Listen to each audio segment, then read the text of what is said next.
ಇದರ ಉದ್ದೇಶ ಇಷ್ಟೇ, ಬಹಳಷ್ಟು ಅದ್ದೂರಿಯಾಗಿ ಈ ಜಾತ್ರೆಯನ್ನು ಮಾಡ್ಬೇಕಂತೇಳಿ ಎಲ್ಲ ಹಿರಿಯರು ನಿರ್ಣಯ ಕೈಗೊಂಡರು. ಈಗಾಗಲೇ ಇದರ ಬಗ್ಗೆ ಸವಿಸ್ತರವಾಗಿ ಪೂಜ್ಯರಾದಂತ ಶ್ರೀಕಾಂತಯ್ಯ ಸ್ವಾಮೀಜಿಯವರು ಹೇಳಿದ್ದಾರೆ. ಅದೇ ರೀತಿಯಾಗಿ ನಮ್ಮೂರಿನ ಹಿರಿಯರಾದಂತ ಮಾನ್ಯ MR ಬೋಯಿಸ್ ಅವರು ಹೇಳಿದ್ದಾರೆ. ಅದರ ಜೊತೆಯಲ್ಲಿ ಯುವ ನಾಯಕರಾದಂತ ಶ್ರೀ ರವೀಂದ್ರ ಪರಿಶೆಟ್ಟಿ ಅವರು ಸಾಕಷ್ಟು ಇದ್ರ ಬಗ್ಗೆ ವಿಚಾರವನ್ನ ಹೇಳಿದ್ದಾರೆ.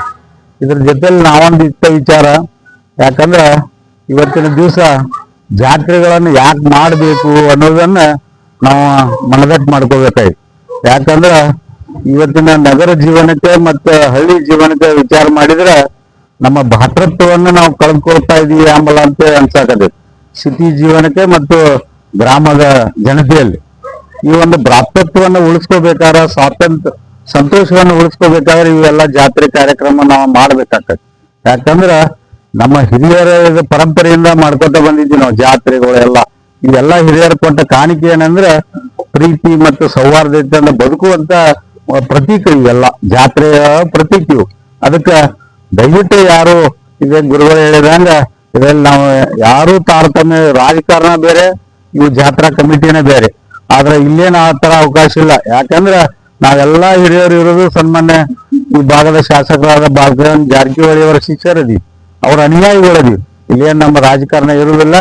ಅದಕ್ಕೆ ಇದ್ರ ಜೊತೆಲಿ ಒಂದ್ ಮಾತು ಹೇಳ್ಬೇಕಂದ್ರ, ದ್ಯಾಮವ್ವನ ಮೂರ್ತಿ ಪ್ರತಿಷ್ಠಾನ ಆಗಿರ್ಬೋದು, ಮಹಾಲಕ್ಷ್ಮಿ ಜಾತ್ರೆ ಕಮಿಟಿ 5 ದಿವಸ ಇದ ನಿರಂತರವಾದ ಜಾತ್ರೆಯನ್ನ ಹಮ್ಮಿಕೊಂಡು, ಅದ್ರ ಜೊತೆಲಿ ದುರ್ಗಮ್ಮ ದೇವಿ ಜಾತ್ರೆ ಕೂಡ ಇದರಲ್ಲಿ ನಾವು ಸೇರಿಸ್ಕೊಳ್ಬೇಕಂತ ನಿರ್ಣಯ ಮಾಡ್ಕೊಂಡಿದೀವಿ. ಅದ್ರ ಜೊತೆಯಲ್ಲಿ ಈ ಸಾಂಸ್ಕೃತಿಕ ಕಾರ್ಯಕ್ರಮಗಳನ್ನು ಕೂಡ ನಾವು ಹಮ್ಮಿಕೋಬೇಕಂತೇಳಿ ಎಲ್ಲ ಹಿರಿಯರನ್ನ ನಿಶ್ಚಯ ಮಾಡಿದ. ಪ್ರಪ್ರಥಮವಾಗಿ ನಮಗ್ ಸಿಕ್ಕಂತ ನಿರ್ಣಯ ಏನಂದ್ರೆ, ಲಿಂಗಾಲೇಶ್ವರ ಸ್ವಾಮೀಜಿ ಅವರು ಈ ಕಾರ್ಯಕ್ರಮದಲ್ಲಿ ಭಾಗವಹಿಸೋಣ ಅಂತ ಹೇಳಿ ಮಾತು ಕೊಟ್ಟಿದ್ದಾರೆ. ಮೊನ್ನೆ ಕಳೆದ ಒಂದು ವಾರದ ಹಿಂದೆ ನಾವೆಲ್ಲ ಊರ ಹಿರಿಯರು ಹೋಗಿ ಕೊಪ್ಪಳದ ಗವಿಸಿದ್ದೇಶ್ವರ ಅಪ್ಪರು ಕೂಡ ನಾವು ಮನವಿ ಮಾಡ್ಕೊಂಡಿವಿ. ಯಾಕಂದ್ರ ಇವತ್ತಿನ ದಿವಸ ನಡೆದವಾಡ ದೇವರಂದ್ರೆ ಗವಿಸಿದ್ದೇಶ್ವರ ಅಪ್ಪಾರ. ಅಂತವ್ರ ಒಂದು ಪಾದ ಸ್ಪರ್ಶ ನಮ್ಮ ಗ್ರಾಮಕ್ಕೆ ಆತಂದ್ರ ಈ ಗ್ರಾಮ ಅಷ್ಟೇ ಅಲ್ಲ, ಇಡೀ ಭಾಗನ ಒಂದು ಜೀರ್ಣೋದ್ಧಾರ ಆಗುವಂತ ಒಂದು ಅವಕಾಶ ನಮಗ್ ಸಿಗ್ತೈತಿ. ಅದಕ್ಕೆ ಮೊನ್ನೆ ಹೋಗಿ ಎಲ್ಲ ಹಿರಿಯರು ಕೂಡಿ ಅವ್ರಿಗೆ ಮನವಿ ಮಾಡಿದಾಗ ಅವರು ಕೂಡ ನಮಗೊಂದು ಭರವಸೆಯನ್ನು ಕೊಟ್ಟಿದ್ದಾರೆ. ನಾವು ಯಾವುದೇ ಕಾರಣಕ್ಕೆ ಪ್ರಯತ್ನ ಮಾಡ್ತೀನಿ, ಅತಿ ಶೀಘ್ರದಲ್ಲಿ ನಿರ್ಣಯ ತೆಗೆದುಕೊಂಡ ನಿಮ್ಮ ಗ್ರಾಮಿಗೆ ಬರ್ತೀನಿ ಅನ್ನೋ ಒಂದು ಆಶ್ವಾಸನೆ ಕೊಟ್ಟಿದ್ದಾರೆ. ಅದು ಕೂಡ ಸೋಮವಾರ ಅಥವಾ ಮಂಗಳವಾರ ದಿವಸ ನಿರ್ಣಯ ಕೊಡ್ತೀವಿ ಅಂತ ಮಾತು ಕೊಟ್ಟಿದ್ದಾರೆ. ಅದಕ್ಕೆ ಈ ಒಂದು ಬೃಹತ್ವಾದ ಒಂದು ಜಾತ್ರಾ ಮಾಡ್ಬೇಕಾದ್ರೆ ಎಲ್ಲ ಹಿರಿಯರು ಹೇಳಿದಂಗೆ ತನ್ನು ಮನ ಧನವನ್ನ ಅರ್ಪಣೆ ಮಾಡ್ಬೇಕಾಗ್ತದೆ. ಈಗಾಗಲೇ ಸಾಕಷ್ಟು ಮಹಿಳೆಯರ ಸುಮಾರು ಸರ್ ಹೇಳಿದಂಗ ಯಾವ್ದು ಒಂದು ಕಾಣಿಕೆ, ಅದು 1,000 ಆದ್ರೂ ಕಾಣಿಕೆ, 1 ಲಕ್ಷ ಆದ್ರೂ ಕಾಣಿಕೆ. ಅದಕ್ಕೆ ಎಲ್ಲರೂ ಹಿರಿಯರಲ್ಲಿ ಒಂದು ಮನೆ ತಮ್ಮದು ಎಷ್ಟು ಒಂದು, ಯಾಕಂದ್ರೆ ಆರ್ಥಿಕವಾಗಿ ಬಲಾಢ್ಯವಾದಂತ ಊರು ನಮ್ಮ ಊರೈ. ಅದಕ್ಕೆ ಯಾರೂ ವಿಚಾರ ಮಾಡೋದು ಬೇಡ. ಅದಕ್ಕೆ ಎಲ್ಲರೂ ಅದಕ್ಕೆ ಧನ ಸಹಾಯ ಮಾಡೋದ್ರ ಜೊತೆಲಿ ಯಾರು ಧನ ಸಹಾಯ ಕೊಡ್ಲಿ ಅಂದ್ರೆ ಗ್ರಾಮ ದೇವತೆ ಸೇವೆಯನ್ನು ಕೂಡ ನಾವು ಮಾಡ್ಬೇಕಾಗ್ತದೆ.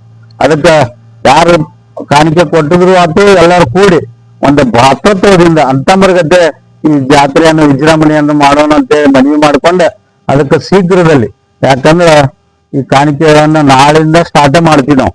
ಅದಕ್ಕೆ ಅವ್ರು ಬಂದ್ರು ಇವ್ರು ಬಂದ್ರು ಅಂತೇಳಿ ಯಾವ್ದು ವಿಚಾರ ಮಾಡ್ಬೇಕು. ಏನೇ ಇದ್ರು ಇದು ಕಮಿಟಿ ಅವ್ರು ನಿರ್ಣಯ ತಗೊಂಡಿದಾರ. ಅವ್ರು ಯಾರ ಬಂದ್ರು ಇವತ್ತಿನ ಕಾಲದಾಗ ಈ ಒಂದು ಇದೇಗ ರವಿ ಪರಿಷತ್ ಹೇಳಿದಂಗ ಎಲ್ಲ ಹಿರಿಯರಿಗೆ ಒಂದು ಮನವಿ ಮಾಡ್ಕೋದೆ ಅಂದ್ರ, ನಾವ್ ಏನ್ ಹೆಣ್ಮಕ್ಳು ಏನ್ ಮದ್ವಿ ಮಾಡಿ ಕಳಿಸ್ಕೊಟ್ಟಿರ್ತೀವಿ ಅವ್ರನ್ನೆಲ್ಲ ಕರ್ಕೊಂಡ್ ಬರ್ಬೇಕಾಗ್ತದೆ. ಅವ್ರು ಉಡಿ ತುಂಬ ಅವರು ಕೂಡ ನಮ್ಗೆ ದೇವತೆ ಇದ್ದಂಗ, ಏನ್ ನಮ್ಮ ಸಹೋದರಿ ಇರ್ತಾರ ದೇವತೆಯ ಒಂದು ಪ್ರತಿರೂಪ ಅವ್ರು. ಅಂತ ಉಡಿ ತುಂಬು ಕಾರ್ಯಕ್ರಮ ನಾವು ಮಾಡ್ಕೊಂಡಿವಿ. ಆದ್ರ ಒಂದು ಒಳ್ಳೆ ಸಂದೇಶವನ್ನ ಕೊಟ್ಟಂಗ ಆಕತಿ. ಅದಕ್ಕೆ ಯಾರೂ ತಪ್ಪದ ಎಲ್ಲ ನಮ್ಮ ಬೀಜರಾತು ಕರೆಸಿ ಮತ್ ಸುತ್ತಮುತ್ತ ಹಳ್ಳಿಯ ನಾಯಕರು ನಮಗೆ ಬೆಂಬಲ ಕೊಡ್ತೀವಿ ಅಂತೇಳಿ ಆಲ್ರೆಡಿ ಆಶ್ವಾಸನೆ ಕೊಟ್ಟಿದ್ದಾರೆ. ಈ ಭಾಗದ ರಡ್ಡಿ ಇರ್ಬೋದು, ಕಳ್ಳಿಗುಜ್ಜಿ ಇರ್ಬೋದು, ಮಂಡಿಕೇರಿ ಇರ್ಬೋದು, ಕುಡಿಗೋಡು ಇರ್ಬೋದು, ಸುತ್ತಮುತ್ತ ಹಳ್ಳಿಯವರೆಲ್ಲ ಕೂಡ ಹಿರಿಯರು ಕಾರ್ಯಕ್ರಮ ಭಾಗವಹಿಸುವಂತ ಒಂದು ಮಾತನ್ನ ಕೊಟ್ಟಿದ್ದಾರೆ. ಅದಕ್ಕೆ ಎಲ್ಲರೂ ಕೂಡಿ ವಿಜೃಂಭಣೆಯಿಂದ ಈ ಹಬ್ಬವನ್ನು ಆಚರಿಸೋಣ ಅಂತ ಹೇಳಿ ನಾನು 1-2 ಮಾತನ್ನು ಮುಗಿಸ್ತೀನಿ. ಜೈ ಹಿಂದ್, ಜೈ ಕರ್ನಾಟಕ.